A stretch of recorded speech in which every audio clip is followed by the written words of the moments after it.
الصلاة والسلام عليك يا رسول الله والسلام علیکم یا رسول اللہ وعلى آلك وأصحابك يا حبيب الله الصلاة والسلام عليك يا نبي الله وعلى آلك وأصحابك يا نور الله نويت سنة الاعتکاف۔ موجم کبیر کی روایت ہے کہ اللہ پاک کے پیارے اور آخری نبی رسول ہاشمی صلی اللہ تعالی علیہ وآلہ وسلم نے فرمایا، تم جہاں بھی ہو مجھ پر درود پڑھو، تمہارا درود مجھ تک پہنچتا ہے۔ ایک حدیث پاک میں ہے کہ بے شک تمہارے نام مع پہچان مجھے پیش کیے جاتے ہیں، لہذا مجھ پر احسن یعنی بہترین الفاظ میں درود پاک پڑھو۔ ہم غریبوں کے آقا پہ بے حد درود، ہم فقیروں کی ثروت پر لاکھوں سلام۔ ہم غریبوں کو کوئی منہ لگانے کو تیار نہیں تھا، لیکن غریبوں کے مأوی اور ملجا محبوب خدا صلی اللہ علیہ وسلم نے ہمیں اپنی غلامی میں قبول فرما کر بادشاہوں سے بھی آگے کر دیا۔ آپ پر بے حد درود اور بے حساب درود ہو۔ ہم محتاج لوگوں کی تو ساری دولت اور پونجی ہمارے آقا صلی اللہ علیہ وسلم کی ذات ہے، آپ پر لاکھوں سلام۔ صلو علی الحبیب صلی اللہ تعالی علی محمد وصلی اللہ تعالی علیہ وآلہ وسلم۔ نبی کریم صلی اللہ تعالی علیہ وسلم کی نعت، آپ کی تعریف، آپ کی شان و عظمت، آپ کے مقام و مرتبے کا کما حقہ اندازہ نہیں لگایا جا سکتا۔ جب سے یہ کائنات بنی ہے، نبی پاک صلی اللہ تعالی علیہ وسلم کی تعریف، آپ کا مقام و مرتبہ، آپ کی عزتیں، آپ کا درجات بلند ہوتے چلے جا رہے ہیں۔ اللہ تبارک و تعالیٰ نے بے شمار کتابیں اور صحیفے آسمان سے نازل کیے، کوئی کتاب کوئی صحیفہ ایسا نہیں تھا کہ جس میں حضور صلی اللہ تعالی علیہ وسلم کی تعریف نہ ہو اور حضور صلی اللہ علیہ وسلم کا نام نہ ہو۔ تمام کتابوں میں، تمام صحیفوں میں حضور صلی اللہ علیہ وسلم کی نعت۔ کم و بیش 1,24,000 انبیاء کرام حضور سے پہلے دنیا میں تشریف لائے، کوئی نبی ایسا نہیں تھا کہ جس نبی نے اپنی امت کے سامنے حضور صلی اللہ علیہ وسلم کی شان و عظمت کو بیان نہ کیا ہو۔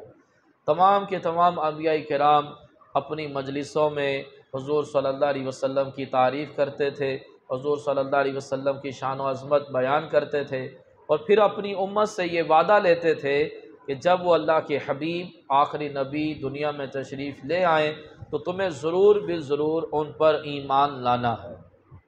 تو نبی کریم صلی اللہ تعالی علیہ وسلم کے دنیا میں تشریف لانے سے پہلے ہی حضور صلی اللہ علیہ وسلم کی جو آنے کی خبریں تھیں وہ پوری دنیا میں پھیل چکی تھیں، کیونکہ نہ صرف حضور صلی اللہ علیہ وسلم بلکہ حضور صلی اللہ علیہ وسلم کے دنیا میں آنے سے پہلے کی کیا کیا علامتیں ہوں گی یہ بات تک بتائی گئی تھی، اور نبی کریم صلی اللہ علیہ وسلم کی ذات پاک تو بڑے دور کی بات، یہود و نصارہ حضور صلی اللہ علیہ وسلم کے والد کو بھی پہچانتے تھے کہ آخری نبی کے والد کون ہوں گے، یعنی کہ حضور صلی اللہ علیہ وسلم کے والدین کی نشانیاں بھی بیان کی گئی۔ حضرت عیسیٰ علیہ السلام اپنے حواریوں میں حضور صلی اللہ علیہ وسلم کی شان بیان کر رہے تھے، تو حواریوں نے کہا کہ جس نبی علیہ السلام کی آپ شان بیان کر رہے ہیں، کیا وہ نبی آپ سے افضل ہیں؟ کیونکہ عیسیٰ علیہ السلام بغیر باپ کے پیدا ہوئے، آپ زندہ اٹھائے گئے اور آپ مردوں کو زندہ کر دیتے تھے، بیماروں کو شفا دے دیتے تھے، جو نابینا ہوتے تھے ان کی آنکھیں روشن کر دیتے تھے، آپ مٹی کا پرندہ بنا کر پھونک مارتے تو وہ زندہ ہو کر اڑنا شروع کر دیتا تھا۔ تو حواریوں نے سمجھا کہ سب سے افضل اور اعلیٰ نبی جو ہیں وہ عیسیٰ علیہ السلام ہیں۔ تو حواریوں نے کہا کہ جس نبی کی آپ تعریف کر رہے ہیں کیا وہ آپ سے بھی افضل ہیں؟ تو عیسیٰ علیہ السلام نے فرمایا کہ وہ اللہ کے حبیب آخری نبی اگر وہ دنیا میں تشریف لے آئیں، میں ان کی نعلین، ان کی چپلوں کے تسمے باندھوں تو یہ میرے لیے سعادت کی بات ہوگی۔ یعنی کہ اتنے جلیل القدر نبی کہ جن کا لقب روح اللہ ہے، اور جو مردے زندہ کر دیا کرتے تھے، جو بغیر باپ کے پیدا ہوئے، وہ کہتے ہیں کہ میرے لیے حضور صلی اللہ علیہ وسلم کے تسمے باندھنا یہ میرے لیے بڑی سعادت کی بات ہوگی۔ تو بڑے بڑے انبیاء کرام حضور کی نالین اٹھانے کو، حضور کی جوتی اٹھانے کو بڑی سعادت سمجھتے ہیں۔ تو حضور صلی اللہ علیہ وسلم کی اتنی تعریف ہوئی اور ایسے آپ کی شان و عظمت بیان ہوئی کہ روز روشن کی طرح سب کو معلوم تھا کہ حضور صلی اللہ علیہ وسلم کا ظہور کب ہونا ہے اور حضور صلی اللہ علیہ وسلم کے والد گرامی بھی کون ہیں۔ اہل شام کے پاس حضرت یحییٰ علیہ السلام کا جبہ تھا اور وہ خون سے لتھڑا ہوا تھا، کیونکہ یحییٰ علیہ السلام کو شہید کیا گیا تھا۔ بنی اسرائیل والے 70,000 کم و بیش انبیاء کرام کو شہید کر چکے تھے۔ اب ان کا ارادہ تھا کہ جو آخری نبی تشریف لائیں گے ہم نے ان کو بھی شہید کرنا ہے۔ تو ان کے پاس یحییٰ علیہ السلام کا جبہ تھا اور ان کی کتابوں میں لکھا تھا کہ جس دن اس کرتے میں سے خون کا قطرہ ٹپکے گا اس دن حضور صلی اللہ علیہ وسلم کے والد کی ولادت ہوگی۔ حضور کے والد حضرت عبداللہ رضی اللہ تعالیٰ عنہ کی ولادت ہوگی۔ تو ایک دن وہ آیا کہ اس جبے میں سے یحییٰ علیہ السلام کے جبے میں سے کرتے میں سے خون کا قطرہ ٹپکا۔ تو اہل شام میں نے وہاں پر یہود رہتے تھے، انہوں نے 90 یہودی روانہ کیے حضور صلی اللہ علیہ وسلم کے والد صاحب کو قتل کرنے کے لیے، کہ اس سے پہلے کہ وہ نبی دنیا میں تشریف لائیں، ان کے تشریف لانے سے پہلے ان کے والد ہی کو قتل کر دیا جائے تو وہ دنیا میں تشریف ہی نہیں لا سکیں گے۔ تو نبی کریم صلی اللہ علیہ وسلم کے والد صاحب کو شہید کرنے کے لیے 90 یہودی حرم پاک کی طرف روانہ ہوئے، اور کئی بار آپ صلی اللہ علیہ وسلم کے والد کو شہید کرنے کی کوشش کی گئی، لیکن اللہ پاک نے حفاظت فرمائی کہ نور خدا ہے کفر کی حرکت پہ خندہ زن، پھونک سے یہ چراغ بجھایا نہ جائے گا۔ تو ایک مرتبہ حضور صلی اللہ علیہ وسلم کے والد حضرت عبداللہ رضی اللہ تعالیٰ عنہ جنگل کی طرف گئے، تو یہودی جنگل کی طرف روانہ ہوئے کہ ان کو تنہائی میں دھوکے سے ہم ان کو قتل کرنے میں کامیاب ہو جائیں گے۔ اتفاق سے انہی دنوں میں اس جنگل میں جو ہے حضرت آمینہ رضی اللہ تعالیٰ عنہ کے والد حضرت وہاب بھی وہیں پر ہی تھے۔ تو انہوں نے یہ منظر اپنی آنکھوں سے دیکھا کہ حضور صلی اللہ علیہ وسلم کے والد حضرت عبداللہ رضی اللہ تعالیٰ عنہ پر یہودیوں نے حملہ کیا، تو غیب سے کچھ گھوڑ سوار آئے جنہوں نے یہودیوں کو مار بھگایا اور حضور صلی اللہ علیہ وسلم کے والد کو بحفاظت گھر پہنچا دیا۔ تو اسی دن تھے حضرت وہاب کو حضرت عبداللہ رضی اللہ تعالیٰ سے بڑی محبت اور عقیدت ہو گئی تھی۔ اب ان کی بڑی دلیل تمنا تھی کہ میں اپنی بیٹی حضرت آمینہ کا نکاح جو ہے وہ عبداللہ کے ساتھ کر دوں۔ تو انہوں نے رشتہ بھیجا اور حضرت عبدالمطلب رضی اللہ تعالیٰ نے باخوشی اس رشتے کو منظور کیا، اور حضور صلی اللہ علیہ وسلم کے والد گرامی حضرت عبداللہ رضی اللہ تعالیٰ کا نکاح حضرت آمینہ رضی اللہ تعالیٰ عنہا سے ہوا۔ تو اب یہ نور حضور صلی اللہ علیہ وسلم کا حضرت آمینہ رضی اللہ تعالیٰ عنہا کے بطن میں داخل ہوا۔ تو حضور کی تعریفیں تو بڑے دور کی بات، حضور صلی اللہ علیہ وسلم کے جو آباء و اجداد ہیں ان کی تک تعریفیں بڑی ہوئی ہیں۔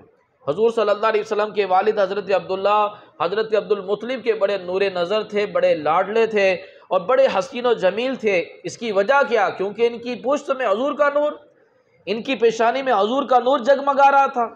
پھر حضرت عبداللہ کے والد حضرت عبدالمطلب رضی اللہ تعالیٰ عنہ یہ بھی اپنے وقت کے ایک نیک متقی پرہیزگار تھے۔ ابراہیم علیہ السلام کے دین پر آپ قائم تھے۔ آپ اکثر کھانے پینے کا سامان غار ہرا لے جایا کرتے تھے اور غار ہرا میں عبادت میں مصروف رہتے تھے۔ اور نبی پاک صلی اللہ علیہ وسلم بھی اپنے دادا کی طرح آپ نے بھی عبادت کے لیے غار ہرا کا ہی انتخاب کیا، اور کئی دنوں تک حضور صلی اللہ علیہ وسلم غار ہرا میں عبادت میں مصروف رہتے تھے۔ اس غار ہرا کو ابھی بھی جائیں تو اس کو جبل نور کہا جاتا ہے۔ اب وہاں پر حضور کے دادا نے حضور نے وہاں عبادت کی تو اس پہاڑ کا نام جبل نور ہو گیا۔ اور اگر حضور صلی اللہ علیہ وسلم کو نور کہہ دیں تو عجیب غریب قسم کی کھلبلی مچنا شروع ہو جاتی ہے۔ اگر موڈ میں آئیں تو پہاڑ کو بھی نور کہہ دیں، پتھر کو بھی نور کہہ دیں، لیکن حضور صلی اللہ علیہ وسلم کو نور کہنے میں عجیب قسم کی کھلبلی مچ جاتی ہے۔ یعنی کہ حضور کا نور ہونا کوئی شک نہیں ہے۔ قرآن پاک شاہد ہے کہ قرآن حضور کو نور کہہ رہا ہے، قد جاءکم من اللہ نور، کہ تحقیق تمہاری طرف آیا میری طرف سے نور۔ تمام کے تمام صحابہ کرام مفسرین نے تفسیر کی کہ اس نور سے مراد ہوا نور محمدی، کہ حضور صلی اللہ علیہ وسلم کا نور۔ تو حضرت عبدالمطلب رضی اللہ تعالیٰ عنہ وہ بھی بڑے عبادت گزار۔ پھر حضور صلی اللہ علیہ وسلم کی آباء و اجداد میں حضرت ہاشم رضی اللہ تعالیٰ عنہ، ہاشم کا مطلب ہوتا ہے روٹی کا چورا کرنے والا۔